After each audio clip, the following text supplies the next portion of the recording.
सभी को प्रणाम। महाशक्ति की लोक यात्रा के पिछले वीडियो में हमने सुना कि बालिका लाली का प्रिय खेल शिव पूजा था। अपनी सहेलियों के साथ वे इस खेल को खेलती। अन्य बालिकाएं तो थोड़ी देर में जब पूजन समाप्त कर लेती, परंतु लाली कई बार घंटों भाव समाधि में रहती। उनके पिता उन्हें शिव पुराण की विभिन्न कथाएं सुनाते। शिव लीलाओं के अंश बालिका लाली अपने खेल में जोड़ लेती। कई दिव्य अनुभूतियों के साथ उन्हें अपनी ध्यान साधना में एक गौरवर्ण, लंबे, दुबले, ध्यानस्थ युवक के दर्शन होते। बार बार यह दृश्य दिखने पर उन्हें अनुभव होने लगा था कि इन योगी से उनका निसंदेह कोई संबंध है। किशोरी लाली ने अब नाम भी उस युवक को दे दिया था। नाम था महायोगी शिव। अब इसके आगे शिव पूजा के खेल में जो भावानुभूतियाँ हुई थीं, वे आयु के बढ़ने के साथ सघन और प्रगाढ़ होने लगी। किशोरी भगवती के मन, प्राण व अंतःकरण में एक पुकार ने जन्म ले लिया। उनके प्राण अपने शिव को पुकारते रहते। रह रहकर मन ध्यानस्थ चेतना में देखे गए दृश्यों को फिर निहारने लगता। कई तरह के सवाल अंतःकरण को कुरीदते रहते। वह सोचा करती कि यह महायोगी शिव कौन है जिसे वह ध्यान में हमेशा देखती हैं। बार बार ध्यान करते समय शिव के स्थान पर सुदर्शन व्यक्तित्व वाले इस महायोगी की छवि क्यों प्रकट हो जाती है? क्या सचमुच ही भगवान शिव ने धरती पर अवतार ले लिया है? ये और ऐसे ही अनेक सवाल उन दिनों उनकी अंतर चेतना में अंकुरित हो रहे थे। इन सभी का उत्तर पाने के लिए उन्होंने ध्यान साधना को और अधिक तीव्र करने का निश्चय किया। इस निश्चय के साथ ही उनमें एक अजीब सा भाव परिवर्तन हो गया। घर के प्रायः सभी सदस्यों ने इसे अनुभव भी किया।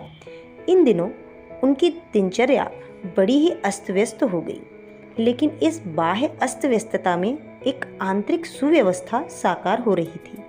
वह अपनी ध्यान साधना में इतनी डूबी रहती कि उन्हें अपने उठने, नहाने, खाने की सुध बुध ही न रहती। घर के सदस्य उनके इस आंतरिक परिवर्तन से अनजान थे। बड़ी भाभी, जो माँ की तरह उनकी साज संभाल किया करती थीं, उन्हें समझाती रहती। बार बार कहती, लाली तू तो ऐसी न थी, आजकल तुझे क्या हो गया है? कहाँ तो तू सवेरे सवेरे जल्दी उठकर नहा धोकर तैयार हो जाती थी, खेलने लगती थी, घर का कामकाज भी करा लेती थी, पर आजकल तो तुझे जैसे अपना ध्यान ही नहीं रह गया है। भाभी की इन बातों को वह हंसकर टाल जाती थी। जिस किसी तरह उन्हें बहला समझा देती। वह जानती थी कि यदि वह बैठकर सुव्यवस्थित तरीके से दिन रात ध्यान साधना करेंगी तो सबके सब परेशान हो जाएंगे, और वह अपने परिवार के किसी भी सदस्य को परेशान नहीं करना चाहती थी।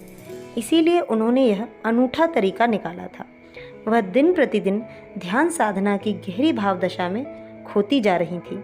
अनेकों दिव्य अनुभूतियाँ प्रतिक्षण उन्हें घेरे रहती थीं। बाहरी तौर पर सब कुछ सामान्य होते हुए भी उनके आंतरिक जीवन में सभी कुछ असामान्य और अलौकिक हो गया था। अपनी उन दिनों की बातों की चर्चा करते हुए किसी विशेष प्रसंग में उन्होंने अपनी एक शिष्य संतान को कुछ खास बातें बताई थी। साधना तपस्या की बात करते हुए उन्होंने कहा था, ये सब जितना गोपनीय रहे उतना ही अच्छा। संसार को दिखाकर जताकर भला क्या लाभ होगा? गुरुजी को लोक शिक्षण करना था, तुम सबको बताना था, सिखाना था। इसलिए उन्होंने अपने बारे में कुछ छोटी मोटी बातें बता दी। उनकी विशेष तपस्या के बारे में अभी भी किसी को कुछ नहीं पता। मेरे बारे में तो खैर कोई कुछ जानता ही नहीं है, जबकि असलियत यह है कि मेरी साधना 11-12 साल की उम्र में शुरू हो गई थी। इसमें कहीं कोई दिखावा न था। बस सोते जागते, उठते बैठते, खाते पीते हर समय ध्यान किया करती थी। देह का तो जैसे कोई होश नहीं रह गया था। बड़ी विचित्र स्थिति थी उन दिनों। अस्तित्व के कण प्रतिकण में, अणु परमाणु में जो अव्यक्त नाद है, वह उन्हें हर समय सुनाई देता रहता था। कभी तो भेरी बजती, कभी मृदंग, कभी वीणा, कभी शंख ध्वनि होती, और कभी सब मिलजुल कर वाद्य वृंद से अलौकिक संगीत उपजाते। उनके देह मन में सर्वत्र अणु परमाणुओं के विद्युत कणों का नृत्य और घूर्णन चलता रहता। लीलामयी अपने अंतःकरण में इन अणु परमाणुओं के सतत वेधन, ध्वंस और नए नए समुच्चयों से अनंत पदार्थों की सृष्टि, विकास और समाप्ति के सिलसिले से तदाकार होने लगी। उनकी चित्त शक्ति की चैतन्यता में सब कुछ स्पष्ट होने लगा। इन्हीं दिनों उन्होंने अपने जन्म और जीवन के कई रहस्यों का साक्षात्कार किया। ध्यान की गहनता में उन्होंने अपने साधनामय अतीत की झलकियां देखीं। गंगा की लहरों एवं मंदिर की घंटियों की गूंज के साथ जो दृश्य उभरे वे पहले अस्पष्ट थे, बाद में धीरे धीरे उन्होंने अपने को दक्षिणेश्वर मंदिर में रामकृष्ण परमहंस के साथ पाया।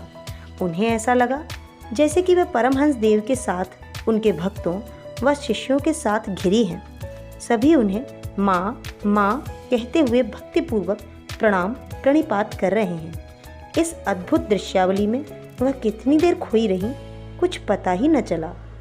तभी अचानक उनकी ध्यानस्थ चेतना में दृश्य परिवर्तन हुआ।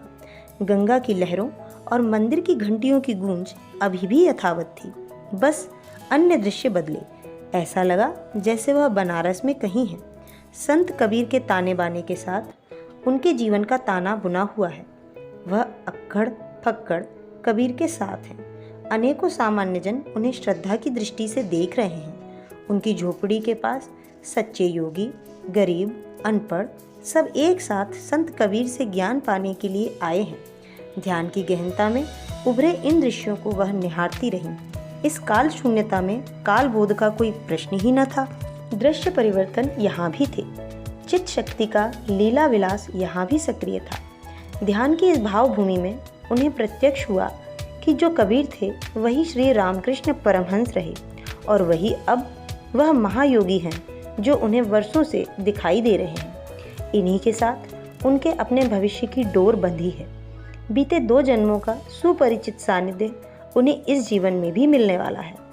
संत कबीर की लीला सहचरी लोई, श्री रामकृष्ण परमहंस की लीला संगिनी रही शारदा भी वही हैं। इस आत्मचेतना ने लोई के रूप में जन्म लिया, जिसने शारदा के रूप में जीवन जिया। उसी ने अब भगवती का नाम रूप स्वीकार करके देह धारण की है। कई वर्षों की तीव्र ध्यान साधना के बाद उन्हें अपने प्रश्नों के उत्तर मिल गए। उनकी जीवनचर्या का बाह्य रूप फिर से पूर्ववत सुव्यवस्थित हो गया। घर के सभी सदस्यों को भी आश्वस्ति मिली। बस उन्हें पहले और अब में सिर्फ एक परिवर्तन नजर आया। अब उनकी लाली प्रातः जल्दी स्नान करके शिव पूजा के साथ नियमित ध्यान करने लगी है। अपने आराध्य से मिलने की उनकी तीव्र उत्कंठा को कोई समझ न पाया। लगातार तीव्र होती जा रही उनकी आंतरिक पुकार से परिवार के सभी सदस्य अनजान थे। हालांकि इस बीच घटनाक्रम तेजी से बदल रहे थे। उन दिनों की प्रथा के अनुरूप जसवंत राव शर्मा को अपनी प्यारी बेटी के विवाह की चिंता होने लगी थी। किशोरी भगवती की अंतर चेतना में उफनती अलौकिकता के ज्योति सागरों के बीच पुकार के सघन स्वर गूंज रहे थे। आराध्य के चरणों के प्रति उनका अनुराग नित्य प्रति बढ़ता ही जा रहा था। उनमें आध्यात्मिक प्रेम के बीज अंकुर होने लगे थे। इस वीडियो में इतना ही। मातृशक्ति के चरणों में नमन। ओम शांति। जय सनातन संस्कृति।